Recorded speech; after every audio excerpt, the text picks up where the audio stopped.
Thanks, Adam, and thank you for joining us tonight. I am Dr. Lee Ball, Associate Director of Professional Affairs for Vistakon, Johns Johnson Vision Care. I've been with the company a little over a year now, and I'm pleased to be joined by Dr. Bob Steinmetz from Solo Eye Care and Eyewear Gallery in Chicago, Illinois. Tonight, Bob and I are going to focus on building a successful practice, one happy patient at a time, and really this long-term focus or the long-term play on gaining more happy patients. And the reason I'm really excited about Bob being with us tonight is because Bob he's a graduate of ICO, he practices in Chicago, and he's done what most people say can't be done. He went out and started a solo practice, private practice from scratch, cold, in a major city within a 2-mile radius of a college of optometry. So Bob, thanks for joining us tonight to share your insights. Thank you, Lee.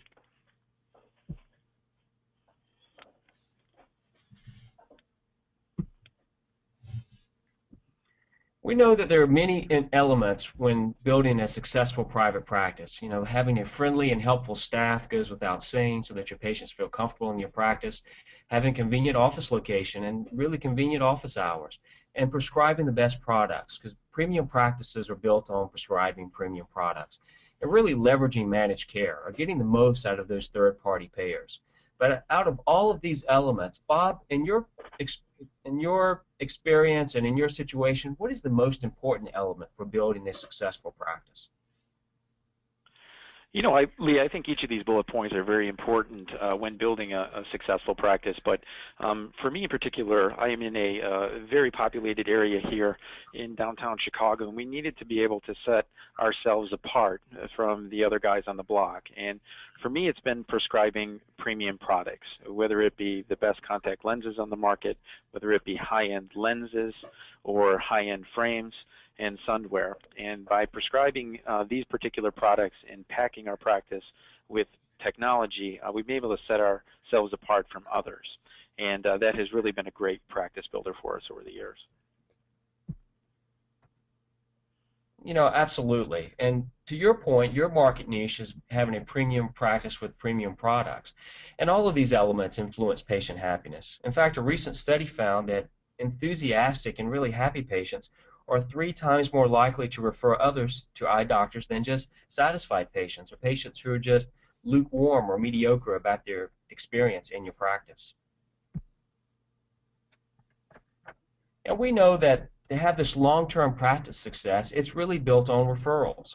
In a recent Harris Poll survey conducted in the U.S., over 3,000 soft contact lens wearers, 18 and older, were surveyed. These were patients who wore one-day lenses, 2-week lenses, and even monthly lenses, who were asked to complete this 15-minute online survey. And the results of this, according to the poll, is that nearly 8 out of 10 patients sought a referral when choosing their eye care doctor. And we know that this is true. Even with social media and the advent of online advertisement, we still know that word of mouth is our best form of advertisement, and referrals are our greatest compliment. But Bob, like you said, you're in a major metropolitan area, you're in downtown Chicago, you're within a stone's throw of the College of Optometry. What's been your secret sauce? How did you gain referrals and that have allowed you to build a robust practice? You know, Lee, I live in a market here in downtown Chicago where online media has been a huge practice builder. And in our marketplace here, we have something called Yelp.com, YELP.com.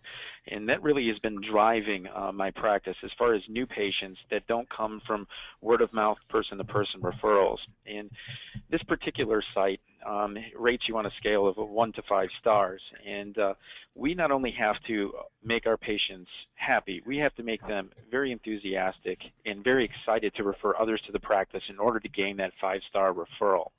So right now we average about 3 Yelp referrals a day, which costs me absolutely no money to advertise. But we also run the risk of, if we don't make a patient happy, that there could be consequences where they will be able to post a negative online review. So in some cases, you make a patient wait in the waiting room, and they can be tweeting or possibly posting on Facebook or Yelping about you while you're making them wait. So we have to make sure everything is clicking on all cylinders. And that includes, you know, prescribing the best possible, most comfortable contacts and the best possible eye care in terms of services, dry eye care, products for their lenses and frames. And by hitting on all cylinders, we've been able to create a very positive vibe on Yelp, and it allows us to receive a lot more referrals than just a word-of-mouth type of referral. Yeah, absolutely, Bob. It sounds like your practice is built on patient experience. And part of that experience, it sounds like not only meeting but exceeding the experience that your patients have experienced before coming to your office.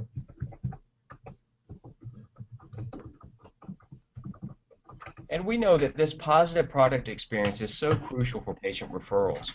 According to a recent survey of over 600 doctors, 9 out of 10 responded that product experience is an extremely important or very important factor in generating patient referrals. It's like you said, it's the time that they spend in our office, and then while they're there, it's feeling very confident in the care that they receive and a positive experience with the products, whether it's the latest multifocal lens, whether it's a wide channel progressive lens, or a contact lens that gives them all-day comfort.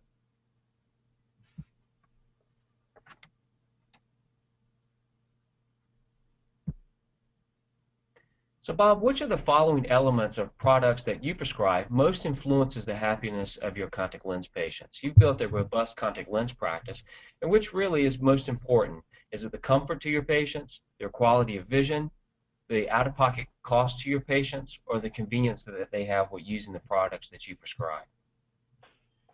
Lee, without a doubt, it's going to be the comfort of the contact lens. And the way I look at it is patient perspective on the comfort of their contact lens is with them every single day.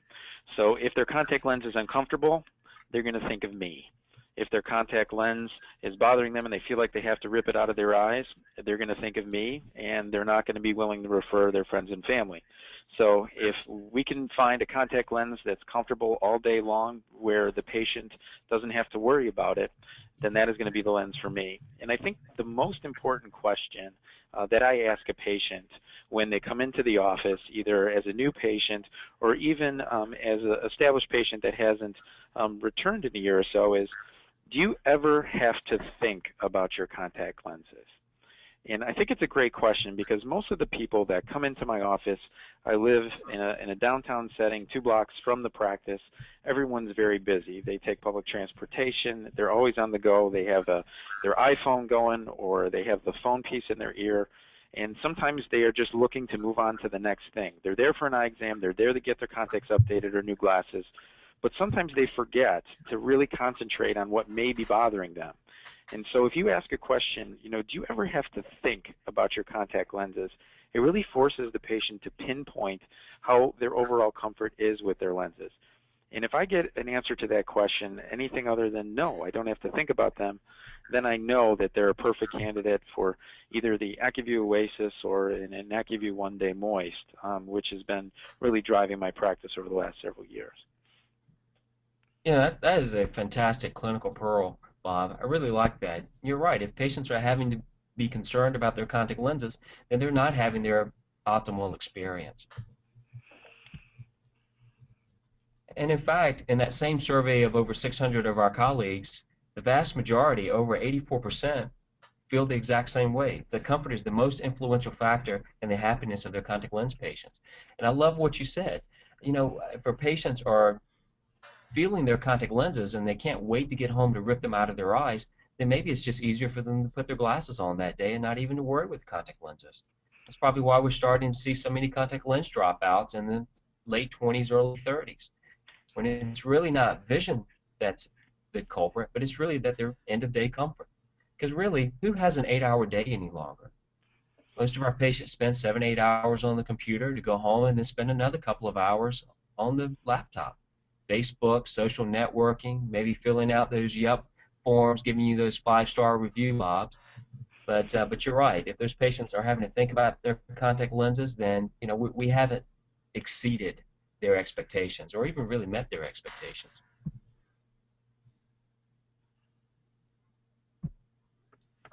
But why do you think that comfort is the most influential factor in patient happiness? What's your opinion there, Bob?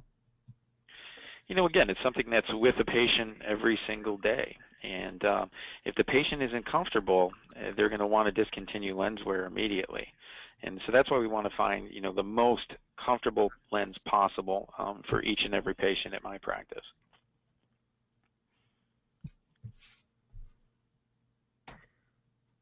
That's what we found as well from an adult female ethnography study. This was a 5-week study that was conducted online with 50 female contact lens reusable wearers.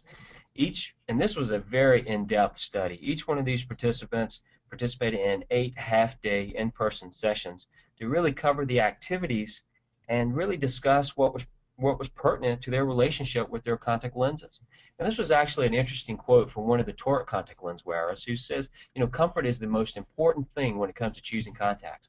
If I'm not comfortable, it makes for a very long day, so why suffer?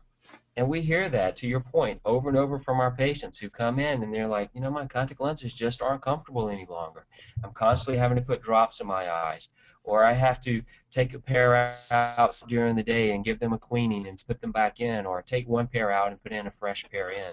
So this is really important to make sure that your patients are comfortable and that the contact lenses are comfortable, and really moisturizing so that they can have that full day of comfortable wear. And that's how innovation can help bring value to your patients, can help bring value to your practice. We're using innovative technologies like HydroClear Plus technology for unsurpassed all-day comfort. Oasis with the silicone hydrogel lens, it can really help maximize those patients' comfort and help them make that all-important full day of wear. Also, by utilizing other technologies like Oasis for astigmatism with the blink stabilized design, not only does it maximize those patients' comfort with the silicone hydrogel material, but with the blink stabilized design in those 4 zones to harness the power of the blink, it's designed to give crisp, stable vision all day long to your patients. We know that patients are more likely to refer to you when they're happy, and they're more likely to come back, and they're more likely to bring other patients with them into your practice. We've also been able to take the same type of moisturizing and lubricious technologies found in silicone hydrogel materials with HydroClear One technology and really maximize that in the Moist brand of contact lenses with Lacrion technology. In both of these technologies, the wetting agent is embedded within the lens matrix. These are not surface-coated treated lenses that have a tendency to lose their surface coating into the ocular environment.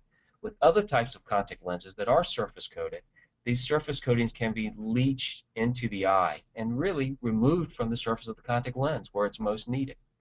And in fact, studies have shown that when you can keep more of your contact lens patients satisfied, in fact, 8 out of 10 of them are more satisfied when they use One Day Moist than they are with other types of contact lenses. And 9 out of 10 patients that are satisfied with One Day Moist would likely refer their current eye doctor. So really, product innovation does matter. And really, what is it in this innovation that really matters to patients, Bob? I think that everyone wants the best. And, myself as a patient, when I go into my doctor's office, I want my doctor to prescribe the best possible product for me to either make me as healthy as I possibly can or to resolve a complaint. And I believe that each of us has a duty to prescribe, what is best, what is statistically best, and what is our patient going to be the most comfortable in. My mom told me a long time ago to, treat others as you would like to be treated. So the way I look at it is if I follow that, then I'm always going to choose the lens that I feel is going to be the healthiest for the patient, whether it be a daily disposable in most cases or in some cases, an AccuView Oasis. And if you look at the studies, they do show that. And I feel that, patients can see that in my face. They understand that, I'm prescribing them the most innovative product on the market, and they can see it. And I tell them I wear the product. And when you tell somebody that and you're confident and excited about it, they get excited about it too. And I think they are more likely to refer other people. Bob, do you offer daily disposables to all your patients? Do you use that as a product? Lee, I didn't used to. It really just took for me to flip the switch. I was part of a key opinion leader conference about maybe 10 months ago, and during this conference, I realized that many of the other industry leaders in our profession and very well-respected private practitioners were really going to a strictly daily disposable practice, and I felt if my practice wanted to be there, I really had to make a conscious effort to flip the switch. And I knew it was best for my patients, but I was always reluctant to maybe just offer it. So it really just took for me to make a conscious effort to start playing the tape in my head, to have that conversation with patients, and I just couldn't believe the response. I mean, we're now up over 600% on daily disposable contacts this year than we were in the year before, and it's all just because I just had to start. And I started with the easiest ones first, the part-time wearers. I started with the kids and the teenagers, where the parents were very easy to convince because of the UV protection offered in an AccuView product, and just with overall health of the daily disposable lens. And once you start with the easy ones, it transitions you into others, and then they are certainly more likely to return because they can't wear them more than one day. And I certainly have found, analyzing the patients I started on it a year ago, that they return quicker. They're not the 18-month contact lens patient, 24-month. They're back in a year. So I think it's really helped to kind of grow from a global perspective. You can't just look as a price per box per patient. You have to look at how often are they returning, how often are they recommending their friends, and by looking at it from a global perspective, you start to build a practice and grow instead of concentrating on the profitability from one patient at a time. Hey, those are some phenomenal results. Congratulations on such a robust growth in the last year. That's tremendous. But Bob, you have based your practice on technologies, and we know that there's so many things coming at us as private practitioners and so many things to keep on top of. What's been your strategy? How do you stay up to date with these latest lens technologies? I just try them. I'm willing to try anything, and I think we kind of have a really unique position in the medical community where most of the things that we try on ourselves are really not going to hurt us. So if there are new drops that are available, I put them in my eyes. If patients are experiencing side effects for certain drops, I want to know. If patients are having comfort with a certain type of lens, I want to know. If a rep comes into my office and tells me that their lens is the best lens on the market, I will put it head-to-head with any other lens in the practice. And I think that not only helps you to be confident in what you're prescribing and knowing what you're prescribing is the best for the patients, it helps you stay true to your ethical code, but it also helps my staff know why I do things. So what I do, if there's a new product on the market, I have a pretty large staff here and also a staff of students from the Illinois College of Optometry, is I usually do a double-blind study, and I pit it against my top lens here, which happens to be an AccuView 1-Day Moist, and I give it the test, the Pepsi Challenge. And if the rep's lens comes on top, I let them know. But if it doesn't, I show them the data. And I think that's one of the cool things about optometry is that we have the ability to do that. We have the ability to test products on our staff and on ourselves to see what we are really experiencing. And that's been very valuable in my practice, and also for staff knowledge as well, because they can then get excited about the technology and know why I am recommending this technology to my patients. Absolutely, Bob. And again, in that same study, most of our colleagues agree. In fact, as many as 94% of the doctors surveyed said that contact lens patient product experience is related to the happiness and how they're perceived as a doctor. And most doctors believe it's very important to offer patients the newest innovations in contact lenses. When you prescribe products that have been out on the market 20 years ago, it's really difficult or challenging to get that wow factor with patients. I really like what you're doing. Every time something new comes in, you're trying it on for yourself, for a fit yourself, so that you know how to explain the benefits of this new products to patients, because you felt it. And you hit on a really key point. I love how you said that you involve your staff. One of the biggest disconnects that I've seen, and I get a chance to talk to a lot of many different colleagues, and get to see many different practices around the country, which is very exciting and actually quite educational, is that the biggest disconnect that I see is when the front office and the back office aren't on the same page. I've seen doctors prescribe innovative technologies and transfer the patient over to the front office, front staff, the optician or the ophthalmic technicians, the optometric technicians, and only to find that like you said, the staff wasn't on board with the benefits that the doctor was prescribing, and then undoes all the work that the doctor did in the chair. So very, very key pearl there, educating your staff about the new products and the new technologies that come into your practice. And that's how we know that innovation can help bring value to your practice and also value to your patients. And that brings us to our latest product innovation at VistaCon, which we launched earlier this year in 2012 in the spring, one-day AccuView moisture-bearing contact lenses for astigmatism.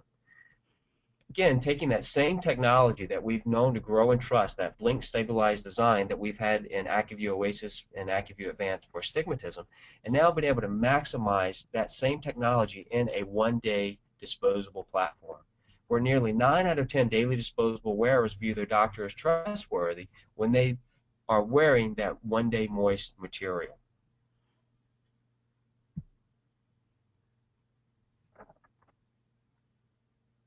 And that's really what AccuView is all about. And we're very proud at VistaCon and very pleased to be celebrating a birthday this year. This is the 25th anniversary of the AccuView brand. Back in 1987, the first disposable contact lens was brought to market and really launched in 1988 to all optometrists. And over the last 25 years, AccuView has continued to evolve and bring you more innovative products. The first one-day disposable contact lens in 1995, then with AccuView Oasis, a Sci-High material in 2006, and then with one-day moist for astigmatism in 2012. So as you can see, it's the opportunity to bring these new technologies to you, to the doctor, so that you can do what you do best, and that's take care of your patients. And not only meet, but exceed their contact lens wearing experience. Practice growth will help bring happy patients. By building this foundation for referrals and new product innovation, it gives you the opportunity to offer your patients all the freshest lens options. You know, as you know, at VistaCon and Johnson & Johnson Vision Care, we really believe that fresher is better. And we've offered a wide portfolio of AccuView products that are built on the 2-week and one-day replacement schedule. We believe that when patients have shorter wear cycles, that it improves their happiness with their contact lens, it exceeds their contact lens wearing experience, and those patients are more likely to come back to your practice and to bring others with them.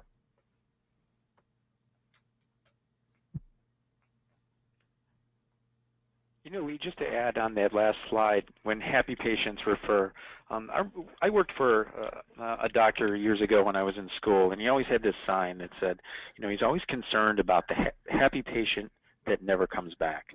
And I always remember that because I want the patient to leave excited about a new product. It's very easy for us to get into a daily routine of continually prescribing the exact same lenses that the patient are wearing over and over again, and to forget to ask some of the key questions to make sure that they're up to date with the latest technology. And what I'm always afraid of is the patient seems like they have a great experience, and then they leave the office, and all of a sudden they're, you know, at dinner with their friends or in line at the airport, and they find out, wait a minute, there's another product out there that may be better for me, or how come I don't have daily disposables, or, you know, why am I not offered these lenses that, you know, are comfortable all day long?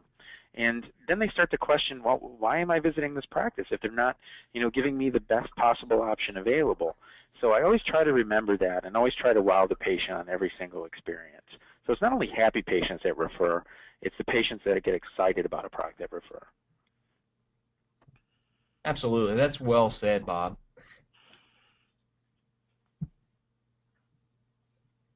At this time, Adam, I think you've got some questions for us to cover. Yeah, we certainly do. Thank you, Lee, and thanks, Bob. And it's funny, actually, Bob, you are now a folk hero.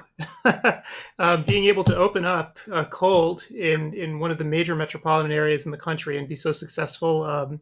There's a lot of questions here, obviously, about the way you've done it. So hopefully you're willing to sort of spill your guts. Absolutely. Okay. First question, actually, is sort of around the idea of how do you differentiate your practice? You know, you obviously use a lot of AccuView product. How do you differentiate yourself when obviously, you know, the AccuView brand is sort of, it's permeated the culture. Everyone knows what it is, even consumers. How do you differentiate yourself from other places that may actually be selling the same product? The way I differentiate myself here is I stock the product. It's very important in the area that I'm at that patients get what they want, and they want it now or they want it yesterday. And so when the patient walks out with a year's supply of contact lenses, it certainly saves them time, and they're less willing to shop.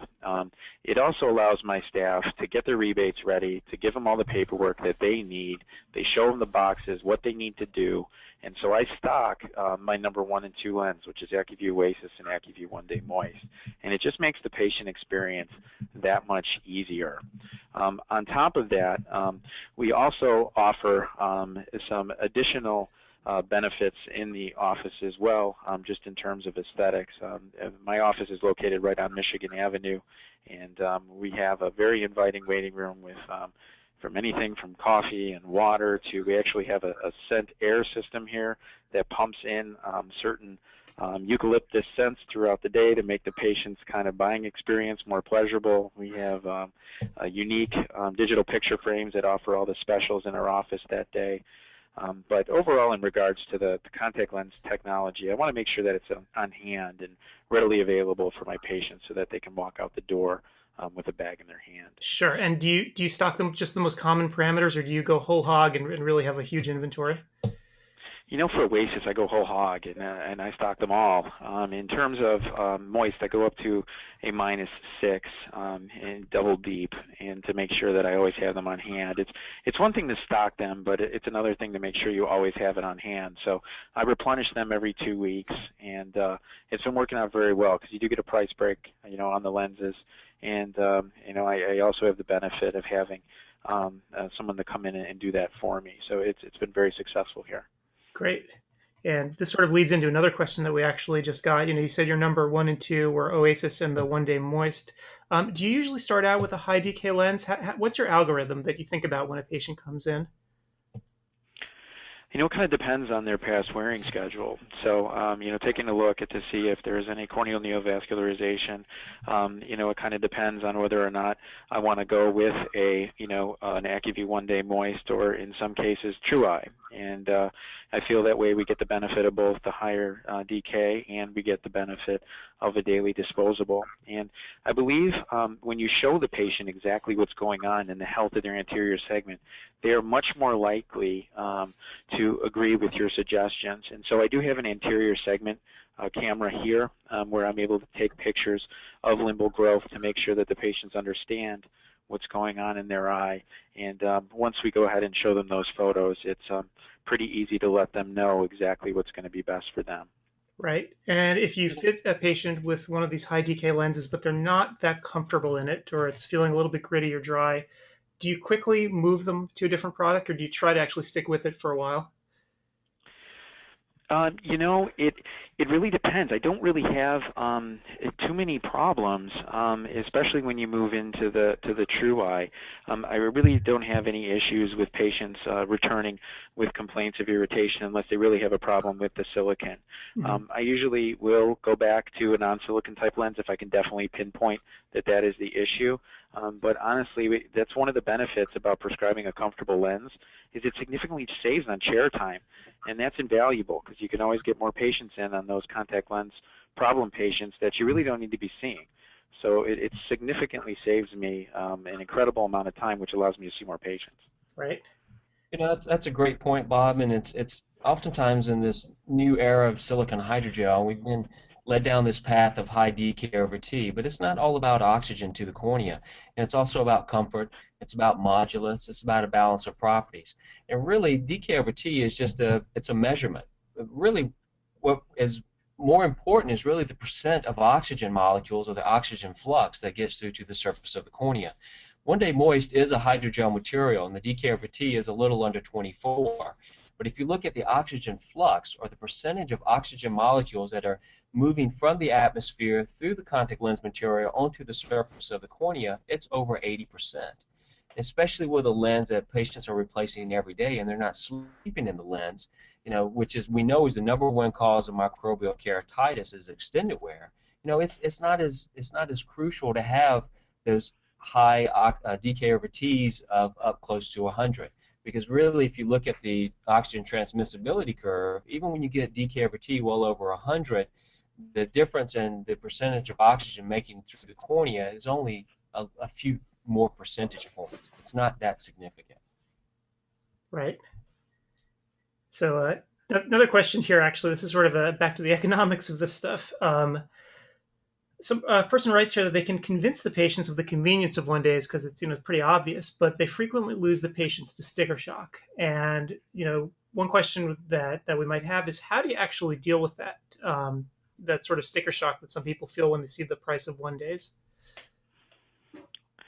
Well, the way I deal with them is I try not to have them receive the sticker shock, at the register.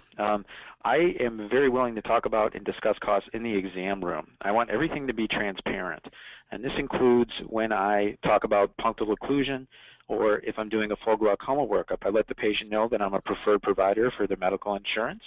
I let them know that they're going to have a copay, and that if they haven't met their deductible, they're going to be responsible for the charges. And that way there's no surprises. And I feel that the patients trust me more. And when I talk about the benefits of the 1 day lenses, that's the easiest thing to sell them on. But you really have to break it down for them. And the way I do it is I had to sit down and develop, a point list that I was going to talk about. And, one of the things that you have to realize is that when you go to a 1 day, studies show that you save between $80 and $120 a year on contact lens solution. So you factor that in. And on top of that, you factor in that there's a rebate available anywhere from $100 to $125. You're talking about a significant cost savings to the point where in some cases you're only talking about a $150 difference in a year.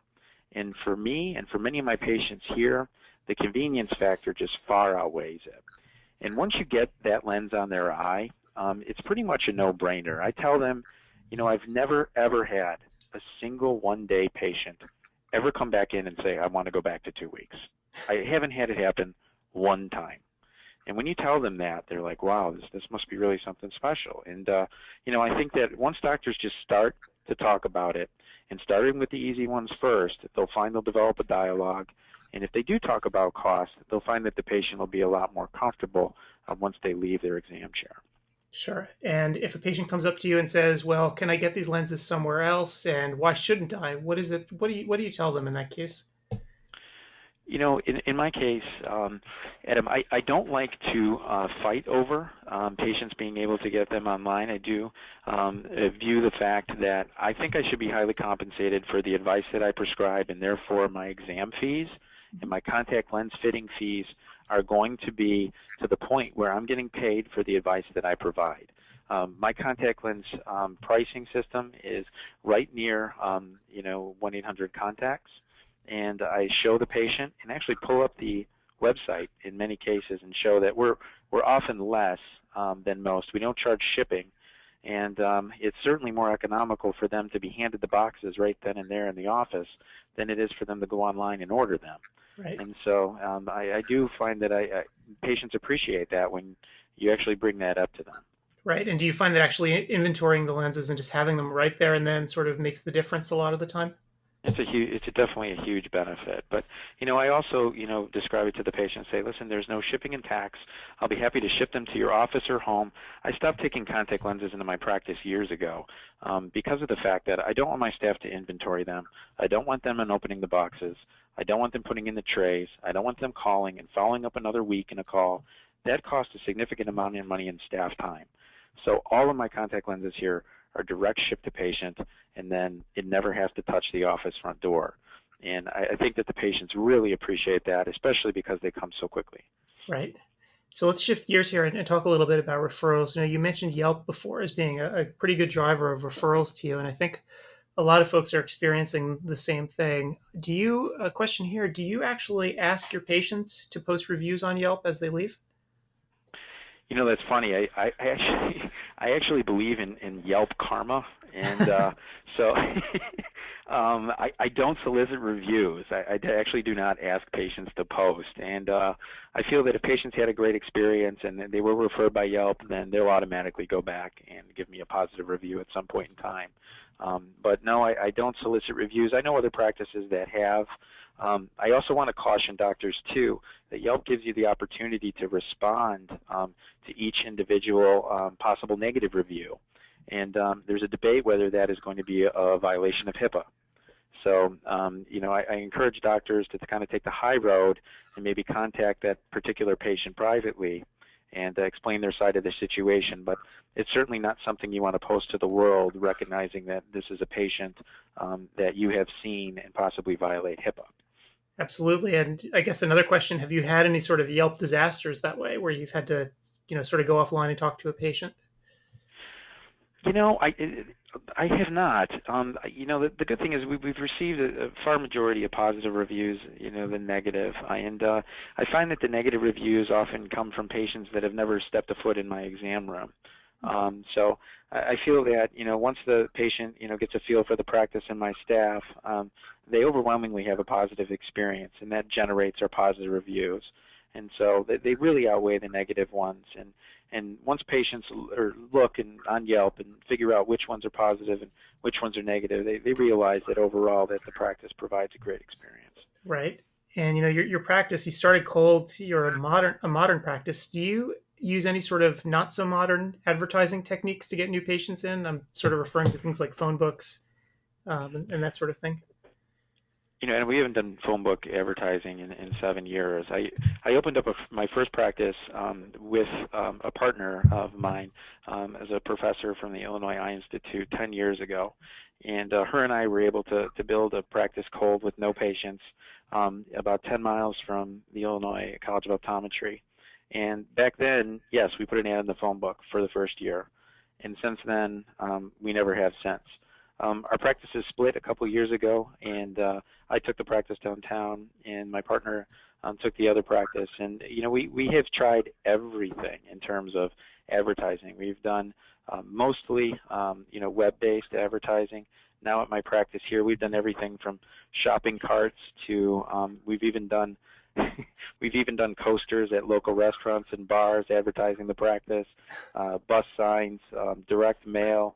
But most of my advertising now is based on constant contact and Facebook and website-based traffic. So right down here, most of my referrals from Yelp and from internet-based. I really want to march up those search engines, so I really concentrate on online advertising now. And I haven't put anything in the phone book advertising in 10 years. Wow. And sort of moving away, I know we've been focusing heavily on contact lenses for this particular talk, but stepping back from that for a second, if you had to pick, outside of the contact lens realm, sort of a piece of technology in your office, people always argue, should I get an edge or should I not? Should I get an OCT? Should I not? What do you think would actually be important for a modern practice to have in terms of equipment?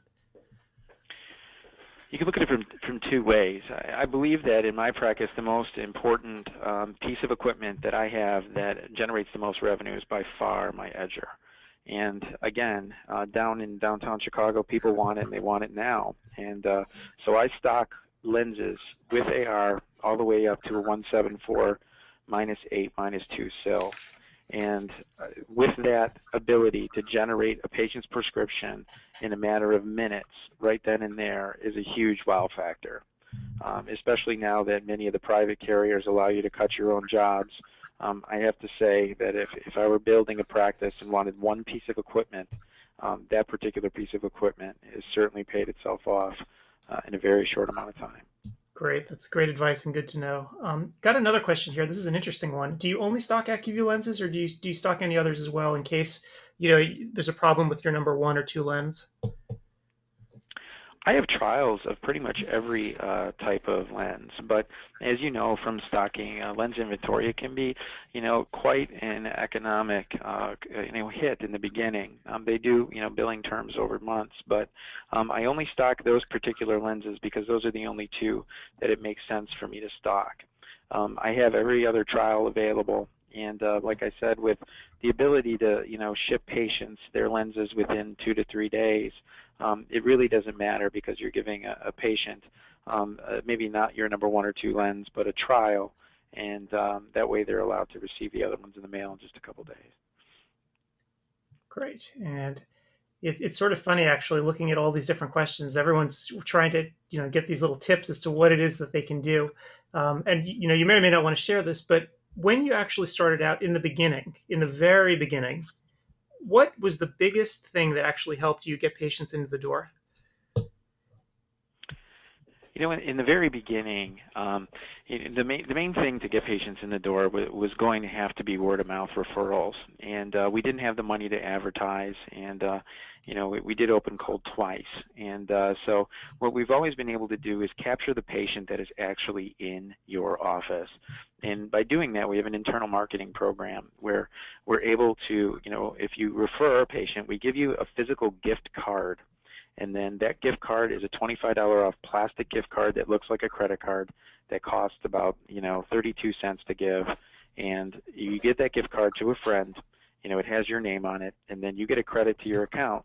And then that particular friend is allowed to use that gift card, when they come in for an exam. And that's been a huge practice builder. I also think that just a simple phrase at the end of the examination when you walk to check out a patient, and you're letting the patient go for the day, and you say, thank you so much for coming in. If there's anything else that we can do for your friends and family, please let us know. Here's my card, or my staff will be willing to make an appointment for them right now. And so instead of having to go out and look for patients that may or may not be looking for eye care, you already have a patient in your office that may have a family history of nearsightedness that you can tap into immediately. Great. Well, Bob, Lee, we just passed the 45-minute point. Do you have any sort of last words for us? Any sort of final bits of advice? No, I just think that, if doctors, follow their hearts and know that, treat the patient as if they're in the exam chair, I think they're always going to do the right thing. And it certainly helps from a patient perspective to know that the doctor really believes in what they're prescribing. And, I think it's important that we all try, every new technology to benefit, not only the practice, but, to elevate the profession of optometry. And that includes being able to prescribe the best therapeutic medications and oral medications for our patients because the profession is advancing. And we need to make sure that the public has the impression that optometry is certainly a world-class medical profession, and it's always going to be the first line doctor when they go for eye care. Great. And Lee, any parting thoughts for us? No, I just want to thank you, Adam, and thank you, Bob, for this opportunity. This has been great.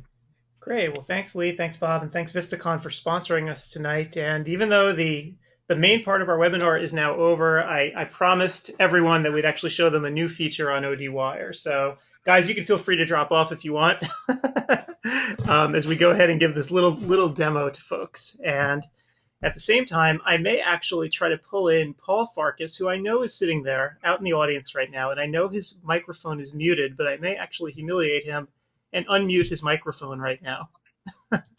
So let's see. Paul, are you there? Hello, Adam. I'm here, and I stayed awake. Congratulations.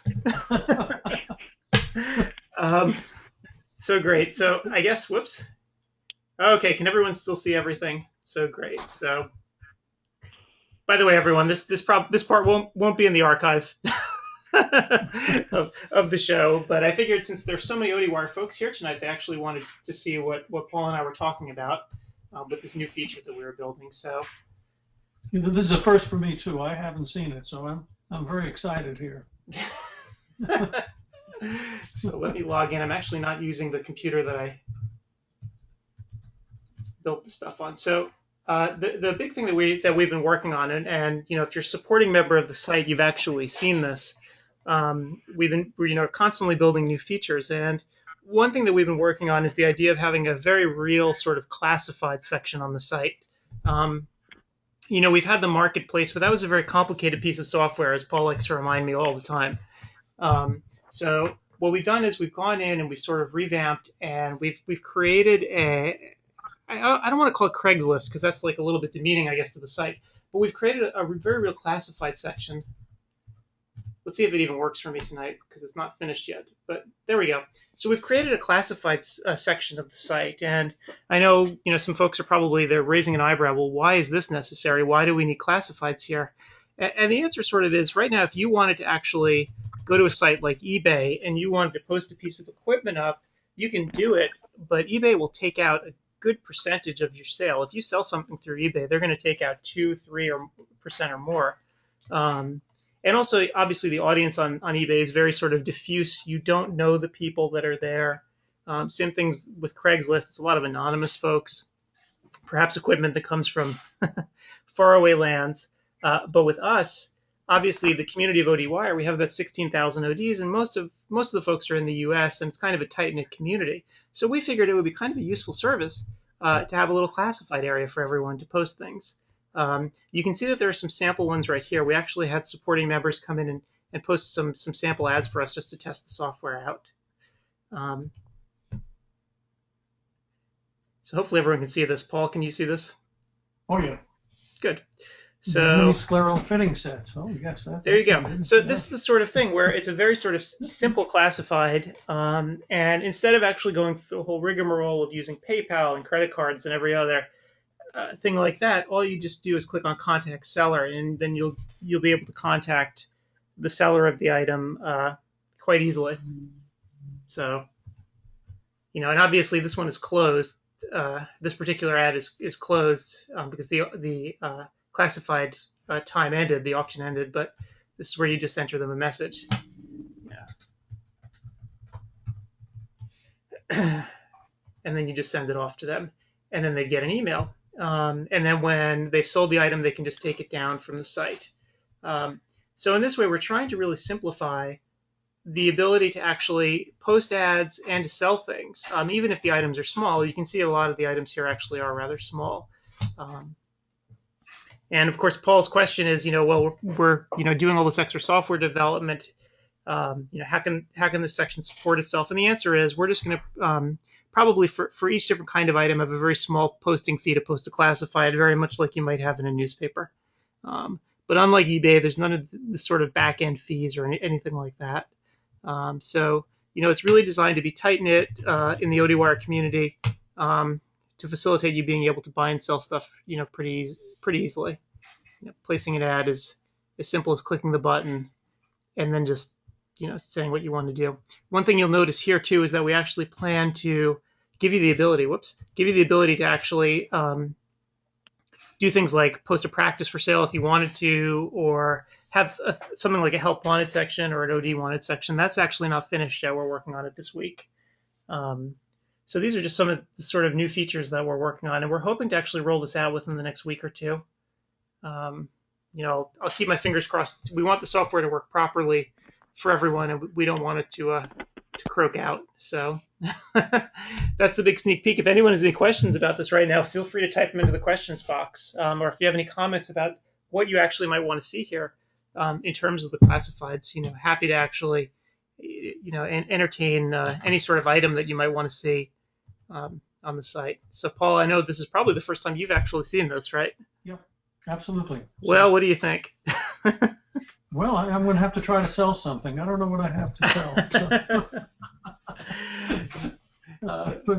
We'll put something up and see what happens. Yeah, so it's sort of, you can sell my son here, but yeah, so it's the kind of thing where I'm hoping that the members at the very least find it useful. It's not going to be the next eBay or anything like that, but we really don't want it to be. We want it to be a very safe place for people to buy and sell goods for their office. So that's a little sneak peek. Again, it'll launch probably in the next week or two, and everyone else will be able to get a chance to post some stuff. So we actually have one. Yep, go ahead. Yeah, for those that are supporting members, we're still waiting for recommendations. You're the ones that will ultimately make this a terrific item or not. So anything you'd like to see on there, or if you think something is too complex, let us know.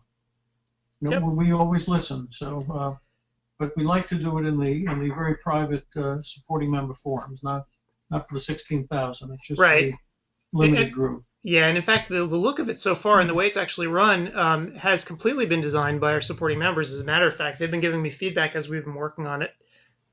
So if you want to give us any more feedback, we're happy to actually make alterations to it. That's sort of one advantage of knowing the guys who run the site. We're always here to listen. So I guess that's about it on my end. Paul, since we still have some folks here, do you have anything to say? I know it's rare that you make an appearance these days on the webinars. You usually hang out on the radio show. No, but whatever I have to say, I'll say on the radio show. It's okay.